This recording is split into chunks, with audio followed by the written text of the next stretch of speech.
Last షాట్‌లో చెప్పాను కదా! తమ్ముడు రాఖీ కట్టించుకోవడానికి ఇంటికొచ్చాడు. ఈసారి రాఖీ కట్టడానికి నాకు కుదిరింది. బట్ చెల్లెలికి కుదరలేదు. చెల్లెలు దూరంగా వర్క్ చేస్తుంది. రావడానికి ట్రై చేసింది గానీ కుదరలేదు. సో, నేను ఇంటర్ సెకండ్ ఇయర్ చదువుతున్నప్పుడు డ్యాడీ చనిపోయారు. ఆ టైం నుంచి నేను చాలా సార్లు అన్న ఉంటే బావుంటుంది. రెస్పాన్సిబిలిటీస్ షేర్ చేసుకునేవాడు. నాకింత బర్డెన్ ఉండదు అని చాలా సార్లు ఫీల్ అయ్యేదాన్ని.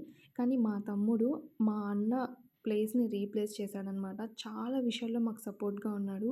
అండ్ ఎప్పుడు కూడా మేము లోన్‌లీగా ఫీల్ అవ్వలేదు.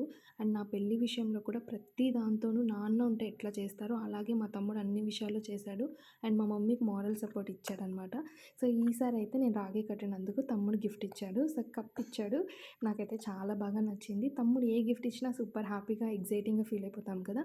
సో, మీలో ఎంతమందికి తమ్ముడు, అన్న ఎవరైనా ఉంటే ప్లీజ్ లైక్ అండ్ కమెంట్ చేయండి. వీడియో నచ్చితే ప్లీజ్ సబ్స్క్రైబ్ చేసుకోండి. Bye bye.